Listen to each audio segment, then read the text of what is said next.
Hi friends, my name is Zoranne and welcome back to another video. Today's video is in part about me sticking with my 2025 reading goals. So if you haven't watched my reading goal video, which is the last video I posted, make sure you go back and watch that. But just to keep it short, one of my reading goals for 2025 is to do quarterly book unhauls. Mainly because I have a limited amount of space in this room that I'm in.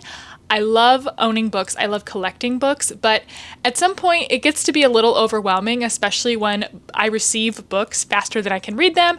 And you know, after books sit on my shelf for a long time, sometimes even years, actually, usually it's years, without being read or loved or cared for or pet on the shelves, you know, I come to a point where I'm like, you know what? I think it'd be better if these went to another home. Part of my job is being like a bookish content creator. I get sent a lot of books in the mail, and oftentimes those are books I know I'm never going to read. And so I also feel like it's my duty to pass those on to better homes, whether it be by dropping them off to little free libraries, donating them to used bookstores, giving them to friends, giving them to people in my Discord community, book club, you name it. And we are knocking out 2 goals in this video actually. One is doing the first book unhaul of 2025, and 2, I am creating my second YouTube video of the month in January. Clap for me, please. Oh my god, who is she? I don't know, but she's doing her goal. She's completing her goals. Actually, I am very proud of myself for that. It's little wins. We are celebrating little wins. But before we get started, make sure you like this video, subscribe to my YouTube channel, because this is where I'm going to be creating a lot of content now, especially if the clock app goes away by the end of this week. Hopefully it doesn't, but you never know. Life's crazy, especially online, and it moves really fast. So make sure you take a moment today and follow me on all of the platforms that I regularly post on, such as here on YouTube, Instagram, I'm on Threads, I'm on Blue Sky. Haven't downloaded RedNote yet. Don't know if I'm gonna do that. I'm a bunch of places online. I will have them all linked down below. And if you love the content I create and you want to support me in a monetary way, you can subscribe to my Bindery. It's like a bookish version of Patreon where I actually have a publishing imprint. Bindery is a community where I post exclusive content for my subscribers, such as bonus videos, exclusive Discord roles. You get say in my book club, and you get a front row seat to the books that we are publishing together as an imprint under Fantasy and Friends. Our second book, Crueler Mercies, will be out in June of this year, so make sure you take a moment and subscribe to that if you'd like. Your support on Bindery truly means the world to me. Now we're going on to the meat and potatoes of this video. Let's go on to the first book unhaul of 2025. Not sponsored by Aldi. This is just one of the largest tote bags I own. Also, I'm trying to figure out what this mic situation is going to be. I don't really want to like hold it the whole time like I usually do in my TikTok videos, but I don't have like a, can I clip it to myself there? Does that look stupid? I don't know. First 2 books I am unhauling. I am just picking up from the top of the bag. These are in no particular order, but the first 2 books were sent to me by Saga Press from Simon & Schuster, and the first one is I'm Afraid You've Got Dragons by Peter S. Beagle, as well as The Serpent and the Wolf by Rebecca Robinson. These were sent to me complimentary from Saga Press.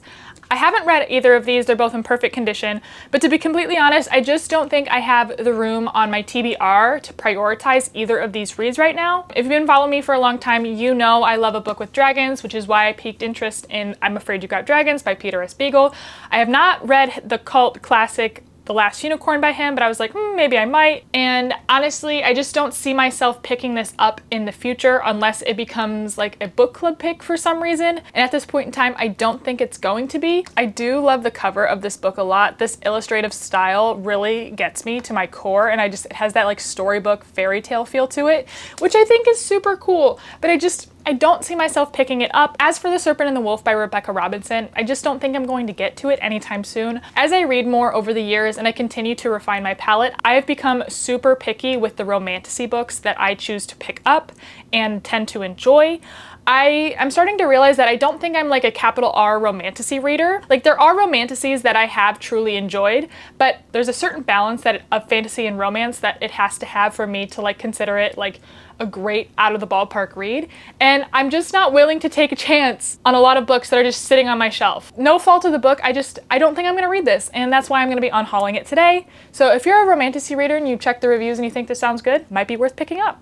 But for now, it's getting off my shelf. The next book I'm unhauling has been on my shelf for literal years. This is like one of the first books I received when I started receiving book mail from publishers, and people started emailing me like, hey Zoranne, can we send you this book? You don't have to even post about it. We just want to send it to you so it's on your shelf. And this is a grimdark magazine anthology called The King Must Fall. I thought this sounded so cool at the time, and I was like, yeah, of course, I would love a copy. And I got it and it sat on my shelf. And I feel terrible about it. But another thing, I know I'm not gonna read it. It's just taking up space right now, and I think somebody else would love this. It features stories from Bradley P. Beaulieu, Anthony Ryan, Adrian Tchaikovsky, Anna Smith Spark, Cameron Hurley, Daniel Polanski, Trudy Canavan, Justin Call, and many more. Again, it sounds really cool. There's a bunch of different short stories in here about like the king must fall somehow. Actually, I don't even know. That's how long it's been since I picked this book up. And I just looked at it, I was like, you know what? You've overstayed your welcome. You gotta go. Okay, next up is a book that has sat on my shelf for too long, and I actually recently unhauled her other series because I DNF'd it last year, and this is The Final Strife by Sara El Arifi. Last year, I unhauled Feybound by her. Literally could not get into it. One of the least memorable books I tried to read last year. I remember when The Final Strife was announced and I pre-ordered it and I was like, oh my god, the cover's gorgeous, this sounds amazing. This Final Strife has been sitting on my shelf. You're gonna see a common theme throughout this video, okay? A book's just sitting on my shelf, not being read, and I'm like, you're just taking up space. You're not even paying rent at this point.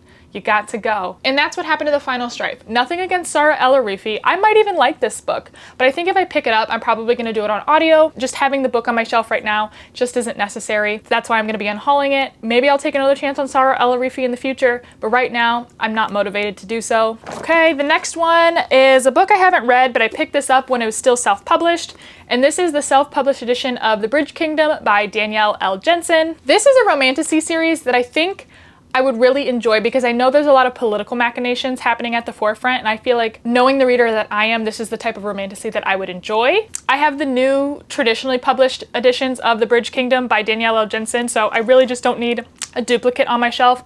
I prefer this cover to this one, especially because this one's out of print. I know a lot of people like to collect out of print editions, so I could probably sell this for a decent price. I'm not gonna jork anyone out of money. Don't worry. I don't need 2 copies of this on my shelf, especially when all the covers for this match. I'm keen to keep the traditionally published editions of this series rather than the self-published edition, so that's why this one's going in the unhaul pile. Next up is His Majesty's Dragon by Naomi Novik.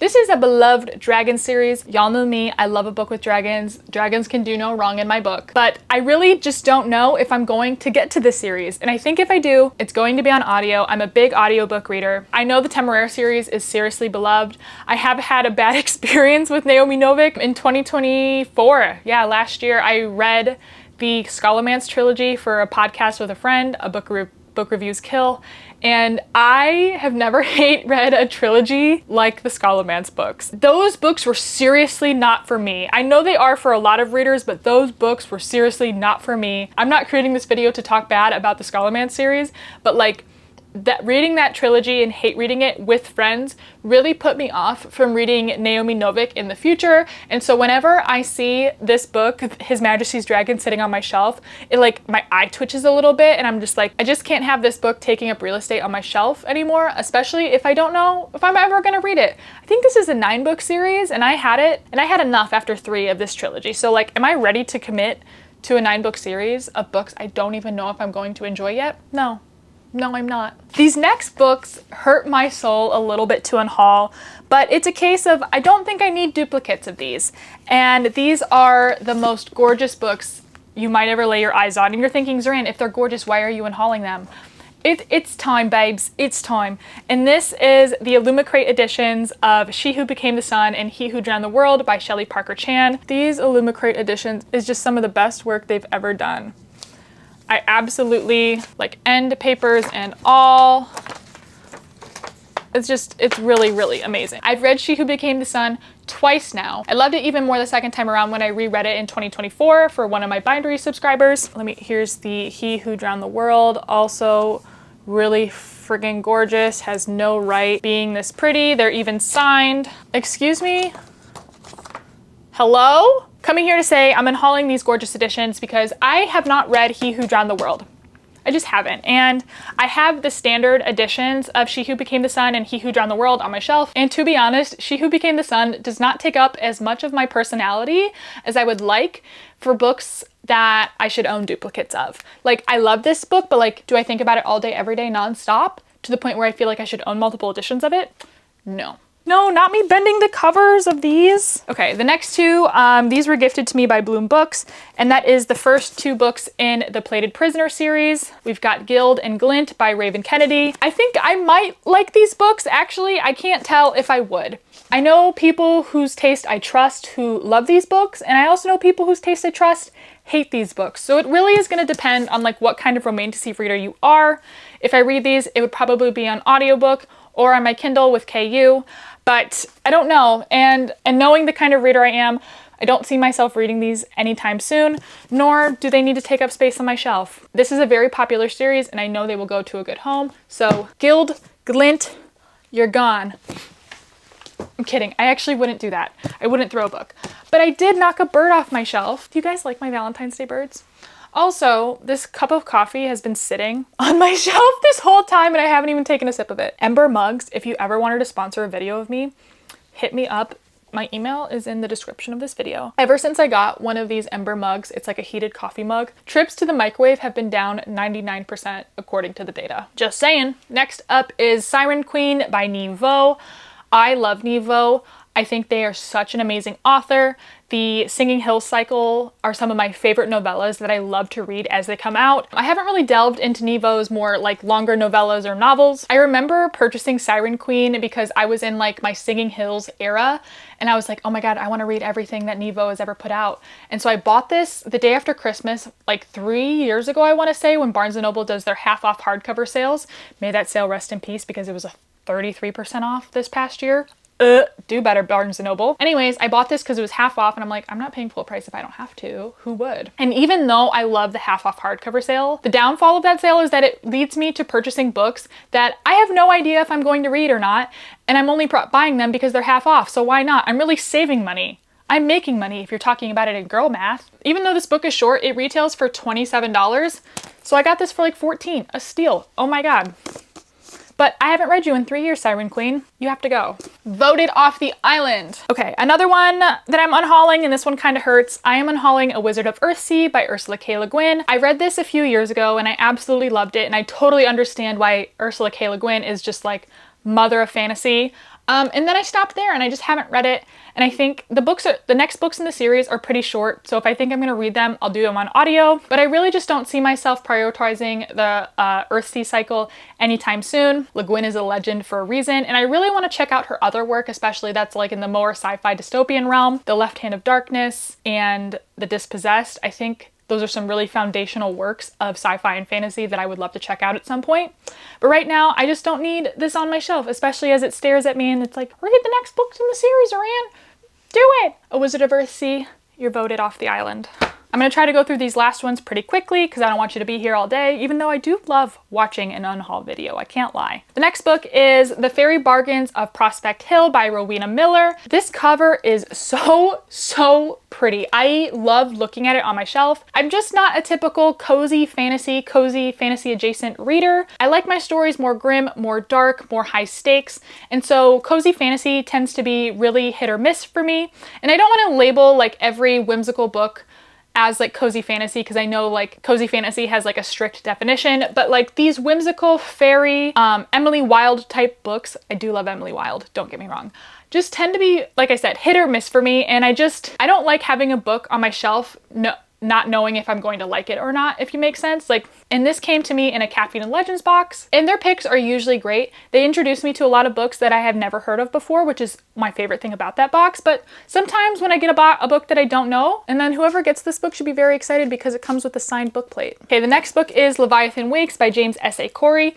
I think I would love this series, but I bought this at half price books because it was half off. I'm like, oh my god, such a good deal.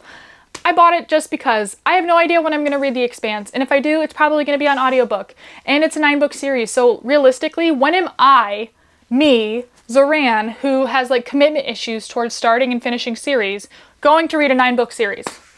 Quickly, when am I going to do it? Let's be honest. I know myself. You know me. I don't know when I'm going to get to this, even though I think this is one of like the coolest covers and one of the coolest titles. Leviathan Wakes? Tell me more. And I got it for a good deal, and that would make me happy to buy it. But like, I just don't know when I'm gonna read it, and I think it can go to a better home. Next book is Running Close to the Wind by Alexandria Rowland. I thought this sounded fun. The publisher sent it to me. I think it's like a pirate adventure. For fans of Our Flag Means Death, a show I've never watched but has been recommended to me, discover low fantasy on the high seas with Alexandra Rowland's Running Close to the Wind. I love pirates. Low stakes fantasy, very hit or miss. That's what I should have said when I was talking about The Fairy Bargains of Prospect Hill. I just couldn't think of the word. Low stakes fantasy. Not necessarily cozy or like whimsical fantasy. Low stakes fantasy is very hit or miss for me. Cause like sometimes I'm like, I'm reading the story and I'm like, okay, when is this something gonna happen? Can we do something now? Like, I need a little bit of action. I need a little bit of stakes. So that's why it's like low stakes fantasy is just trying to think of the word right now.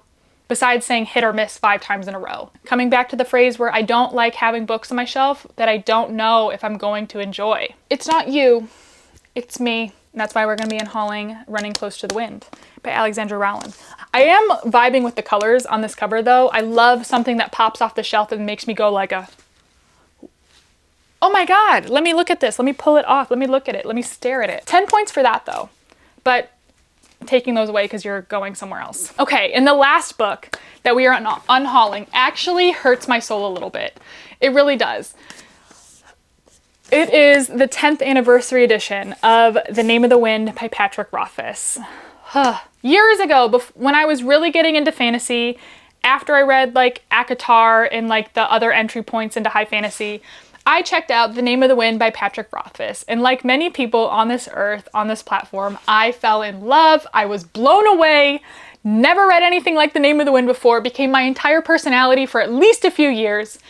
And I also read The Wise Man's Fear, and I saw that this was being published with this gorgeous sprayed edges before sprayed edges were even a thing. And I was like, oh my God, this cover, this is amazing. Like, it was even blurbed by like our Lord and Savior, Lin-Manuel Miranda. I was like, I have to have this collector's piece on my shelf because before special editions were special editions, we had collector's editions, and that's the real tea. And then years have gone by, it's now 2025. We don't have any word if The Doors of Stone is going to come out. And honestly, I'm in the camp that I don't care if The Doors of Stone ever gets published. I really don't. I read The Name of the Wind. It was very formative for me in my fantasy reading journey. I loved it for what it's done for me as a reader, as a person, and those books will always hold a special place in my heart. But that being said, I don't think I need to own a special edition of The Name of the Wind anymore. I think someone who loves The Name of the Wind more than me will appreciate this more. This has been on my shelf for a few years now. Yeah, this edition was published in 2017, so 8 years now. And we never got a 10th anniversary edition of The Wise Man's Fear, which I think is kind of weird. That's publishing. Sometimes things happen, sometimes things don't. We have no idea if The Doors of Stone is going to come out. You know what? That's okay. I live with it. I sleep at night just fine. And I just don't need to have this duplicate anymore. So therefore, I will be unhauling this. Okay, if you ask me, this is quite the stack of books. All of the books I talked about in today's video will be listed on my Pango store. So if you want to shop my gently used and loved books straight from my bookshelf, the link to purchase these books are below. After about a week, if they don't sell, I'm going to take them down, take them to a used bookstore or a little free library. So if you want any of these books, go and get them at my Pango store below. Hope you enjoyed this unhaul video. Maybe this is just a sign for you to do a book unhaul if you've been meaning to. And congrats to me for posting my second YouTube video of the month and doing my first book unhaul of 2025. We are slaying these goals. I can't believe I just said that. Make sure, this is so embarrassing for me, but we're getting use out of this camera. That's for darn sure. Make sure you like, hit the subscribe button, turn on the notification bell so you get notified every time I post a new video. I hope you have a great day or night wherever you are, and I'll see you in the next video. Bye, friends.